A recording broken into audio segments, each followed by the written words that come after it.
Euro 2020 is upon us. Yes, it is Euro 2020, folks.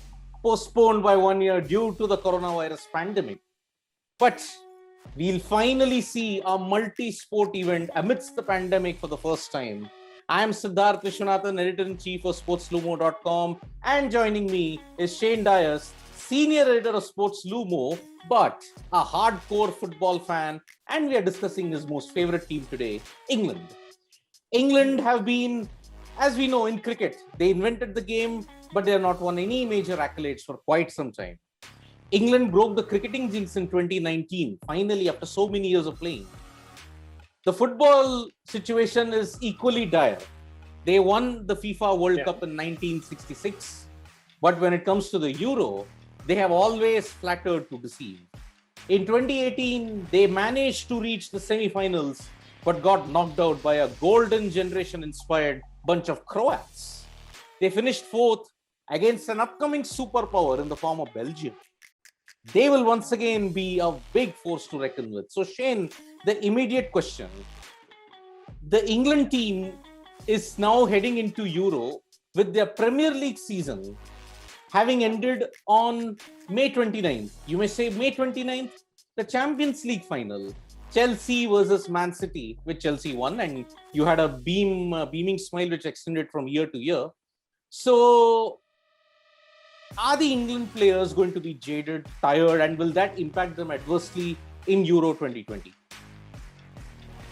Well, first off, hi everyone. And secondly, Siddharth, to get to your question, yes, there's definitely going to be some degree of fatigue, which is going to be part of the players who are on the squad. And I mean, you're seeing the impact of that already. So in the first friendly match which England played in the build-up to the Euros, it was against Austria, you had Jack Grealish of Aston Villa only play one half. You had Jordan Henderson, Liverpool skipper, not play a single minute, only stayed on the bench. And then you had Trent Alexander-Arnold, around whose inclusion in the squad there was some debate, end up playing nearly the whole 90 minutes, but limp off towards the end of the game, and he's now been ruled out of the tournament. So definitely they are already been affected by the injuries in one way, because you can't help but feel that Alexander-Arnold would have most likely been the first choice right wing back in that particular setup. And now they're going to have to be without. So yes, I think injuries will definitely play a part, and not just injuries, but the mounting fatigue from what has been a very long season. So if you're looking at the fatigue side of things, City had three players. You had John Stones, you had Phil Foden, and Raheem Sterling play in the Champions League final. Chelsea had three players again play in the Champions League final who have been included: Reece James, Ben Chilwell, Mason Mount. So that's 6 players out of the 26 who will at some level have to see their game time managed. So it will be an issue, but on the flip side, this is not something that is alien to the rest of the tournament, let's say, because everyone of these players are top players for their clubs, will be coming off long seasons. And there is going to be a slight impact on the quality of the football, let's say, that we see. I mean, it's still going to be a great tournament because you're never going to get enough of international football, but there's definitely going to be a problem, not just for the England team, but for every other team who are there for team. Yes, as you said, Spain, Italy, even you can say Germany, all have endured long seasons because of the coronavirus pandemic. In 2020, they barely had a very short turnover period. The 2019-2020 season ended. The 2020-2021 season immediately began after 2 weeks. 2-3 weeks? 2-3 weeks for the most part, yes. Exactly. But then the strength, if I may want to say, of the England football team, if I have to say, the core that was there in the 2018 FIFA World Cup still remains intact. Although, as in reports, Dele Alli's not been in good form. That's why he's not been picked. But in the likes of Harry Kane, Jordan Pickford, although Pickford's not in form, but still might be the first choice keeper. Number one keeper. Yeah, the core choice, the core of the England team still remains the same. So that confidence and a bit of Gareth Southgate's managerial skills puts them in good stead heading into the tournament.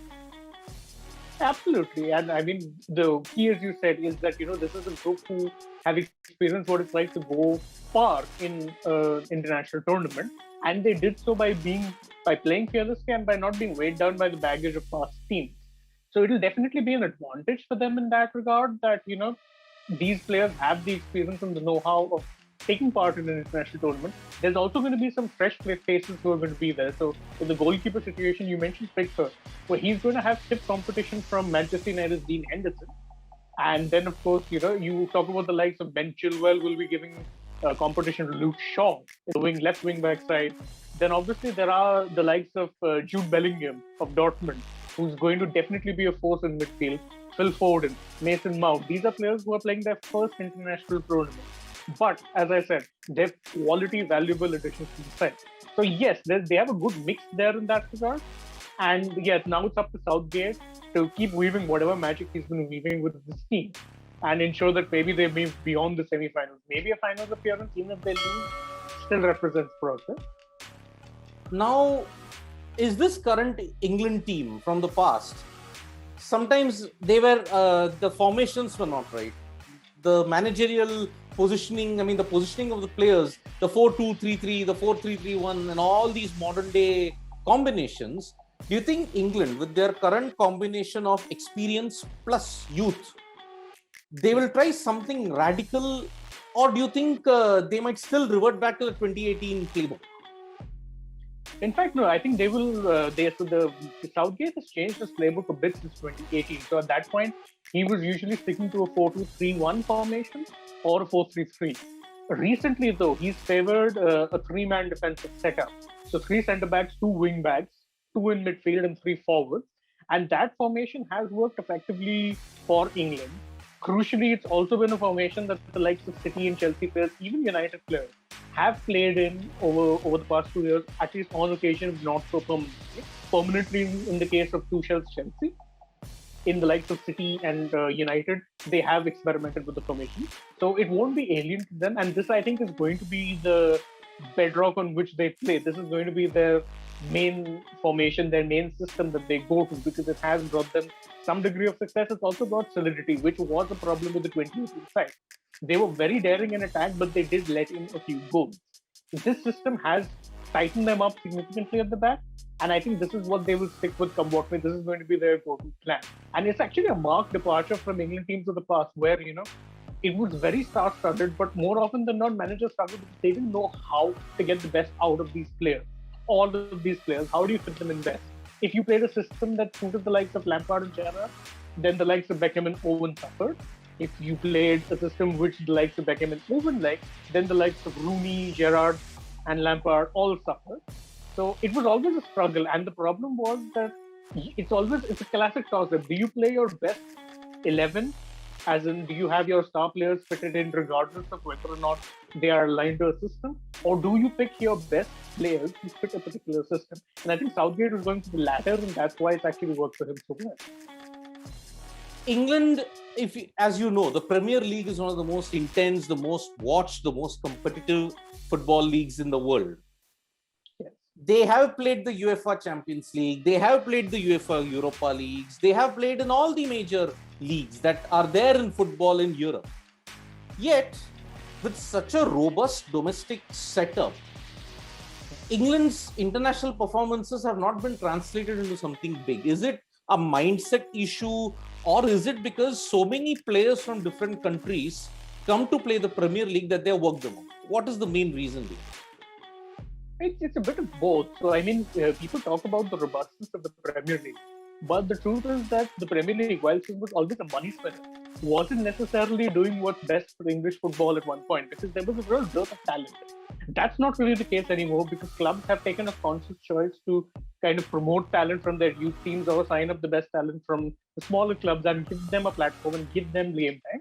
A number of players who missed out, who in nations where there was a little bit of a talent dearth, let's say, they would be starters. So in that sense, there has been a marked change over the years in terms of clubs. And the other thing which is more important is that England have finally caught up when it comes to tactical formations, flexible systems, and things like that. Previously, they were very rigid, and this is like our way of playing, and we will live by this sword and die by this sword. More often than not, they would die by the sword, which explains their lack of success in recent years. Now they finally caught up with the more continental style of football, let's say, the kind of football that the likes of Germany and Spain have played to such great effect over recent years. And that is benefiting them because they have players who can play that style, They have players who want to play that style and who are doing it well. So that is helping them a lot in recent years now. And I think that's going to be their strength going forward. Final question, Shane. England's expectations are pretty low heading into Euro, even among the fans. They're not counting them as one of the contenders. They say France, Germany, the usual culprits. Even Belgium could be a winner. Let's not be surprised by that. Portugal could be a dark horse. So, do England have a realistic chance of making it, say, to the semis? They may make it to the round of 16, they may make it to the quarters, but then can they make it to the semis? It is a distinct possibility, because one of the key things is with this, and this is something that weighed down a lot in England's golden generation, is the burden of expectation. That team or that squad was so star-studded that making semis was a given, or at least it was assumed to be a given, and that making the final should have been a feasible target. With this current side, the expectation is that they'll make it to the knockouts, and then we'll see how we go from there. Not having that expectation should actually work in their favor. Of course, it's England fans, so if there might not be expectation, but there is still definitely a degree of hope that, maybe this team will be the one that brings back some lost international glory to the Brits. And so that is definitely going to play there. So there's definite hope. But as I say, expectations are slightly low, but that should actually favor them. And it wouldn't surprise me if they made a run to the semis or even the finals based on the kind of talent they have. Will they be able to click? It will be dependent on that. But yes, they should be, quietly confident in their ability to, go far in this tournament. So England fans, I'm sorry, they didn't win only one FIFA World Cup. Let me just tell you, the under-17 World Cup, which was held in India, was won by England. So apologies for that. Yes. So, and that's where you've got talent like Phil Foden coming through. I think that was his breakthrough tournament at that time. So yes, absolutely. He was the star player on that particular side. Absolutely. So let's just hope that England finally live up to their international reputation. They don't choke. They play the right moments well. But against the likes of a very, very strong France, Germany, even Spain, Belgium, or a resurgent Azzurri, we don't know. Thank you so much, folks, for joining us for the special broadcast of the Euro 2020. Let me just again reiterate, Euro 2020 competition. I am Siddharth Vishwanathan along with Shane Dyers. Click on the bell icon, tap the subscribe button. You'll get more and more updates, historical explainers, anecdotes from Euro when you click on them. Thank you and bye-bye.